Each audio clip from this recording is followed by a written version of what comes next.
O Brasil tem afirmado que o país pode se tornar uma potência global em economia verde e energia limpa.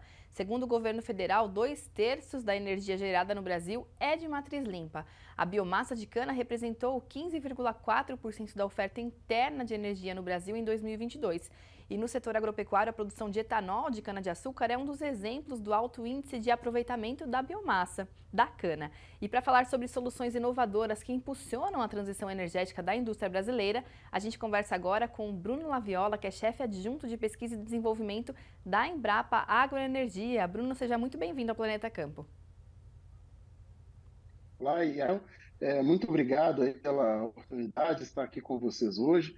Desejo uma boa tarde a todos também que estão nos ouvindo e é um grande prazer estar mais uma vez no Canal Rural para poder falar um pouco sobre transição energética e outros assuntos relacionados ao tema e que hoje, na verdade, né, é algo bastante contemporâneo e importante, principalmente no momento que estamos vivendo.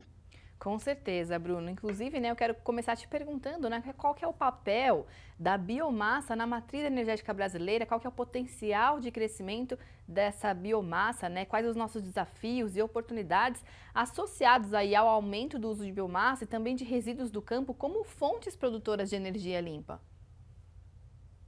Você colocou muito bem no início, o Brasil ele tem uma das matrizes energéticas mais limpas do mundo, né? Em torno de 47% da energia que nós consumimos hoje no Brasil, ela provém de fontes renováveis. E dessas fontes renováveis, em torno mais ou menos de 27% provém da biomassa. E aí nós temos o setor sucroenergético, que contribui com aproximadamente 15, 17% desse valor, né? Principalmente considerando a energia que vem do etanol, né? No qual nós abastecemos o nosso carro, e também a energia elétrica, que também é gerada nas usinas onde se produz etanol hoje no Brasil. Além do etanol, nós temos o biodiesel, né? Um programa que abastece todo o Brasil. Hoje, 12% do diesel ele misturado, né? O que é utilizado no Brasil, é biodiesel, né? O que contribui também para que a gente tenha essa matriz energética mais limpa. Além disso, nós temos o biogás, né, o próprio carvão vegetal e a própria biomassa também, que é utilizada na cogeração no Brasil. Então, nós temos aí uma das matrizes energéticas mais limpas do mundo. Boa parte dessa energia renovável provém da biomassa e nós temos condições de ampliar ainda mais, né, a nossa matriz energética com a introdução de novos biocombustíveis. E com isso nós teremos cada vez mais um país em que a produção, né, industrial, a produção agropecuária, ela é uma produção limpa, verde, né, e contribui para a transição energética em nível mundial. Com certeza, Bruno. Agora você citou aí, diversas possibilidades de biocombustíveis para a gente contribuir com essa transição energética do Brasil. E aí eu queria te perguntar quais são as principais barreiras para a gente aumentar a capacidade instalada atual e quais são os principais, como que a gente supera esses desafios, como que a gente supera essas barreiras, Bruno? O Brasil, né, como um país tropical, ele tem condições de aumentar a produção de biomassa em bases sustentáveis, né? Somente no Brasil nós temos a primeira safra, nós temos a segunda safra, e em algumas regiões a gente chega a ter até mesmo 3 safras ao ano, né? Fora isso, nós temos a integração lavoura, pecuária, floresta, nós temos o aproveitamento e intensificação das nossas pastagens, que libera a área para a agricultura, ou seja, nós temos como crescer em muito a nossa produção de biomassa em bases sustentáveis, sem a necessidade de incorporar novas áreas na agricultura. Com isso, nós podemos utilizar parte dessa biomassa para a produção de energia limpa, né? E aí vem o próprio etanol, que já tem uma participação considerável na nossa matriz energética. Podemos crescer com o programa de biodiesel e os novos biocombustíveis.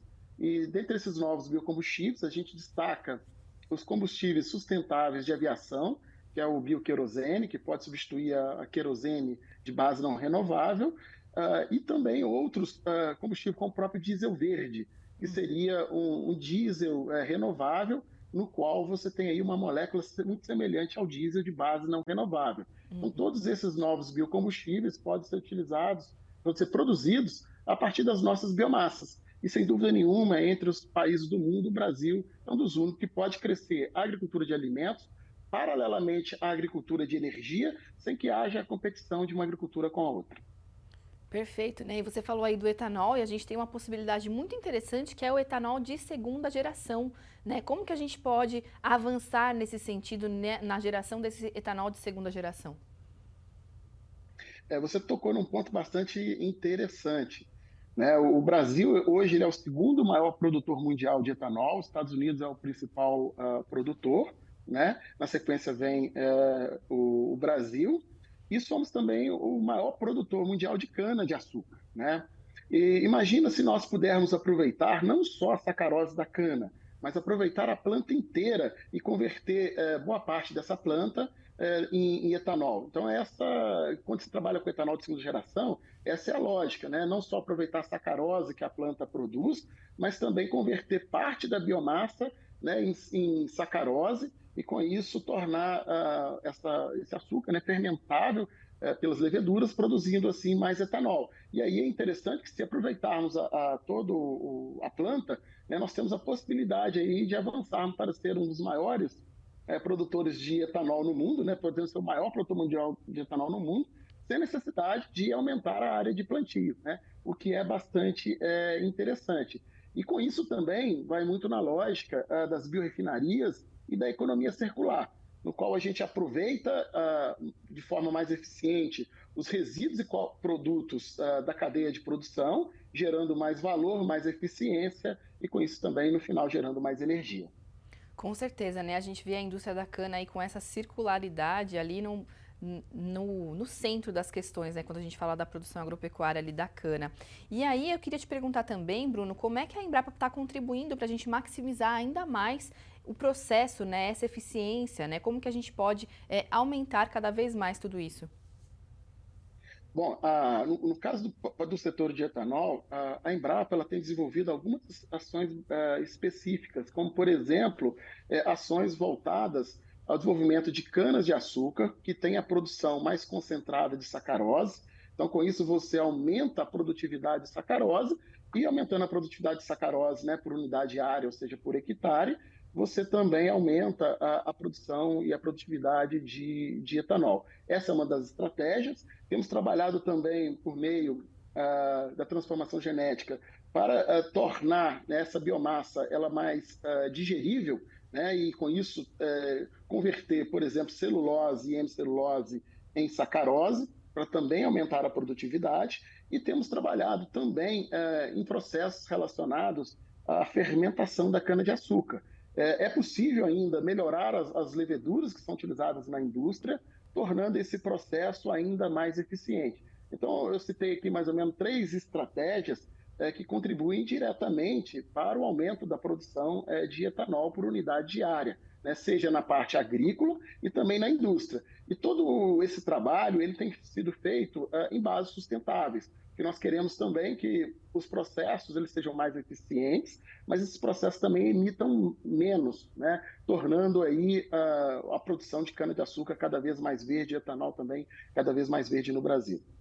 Tá certo. Agora, uma outra coisa muito importante, né, para que a gente avance nessa questão da dos biocombustíveis e tudo mais, é a logística, né? A logística para que os polos produtores de biomassa e as biorefinarias estejam próximos. Então, como é que a gente pode avançar na eficiência para isso acontecer, né? Para que a gente consiga encurtar distâncias aí da logística e também quais são os impactos para a eficiência de produção e o custo nesse sentido?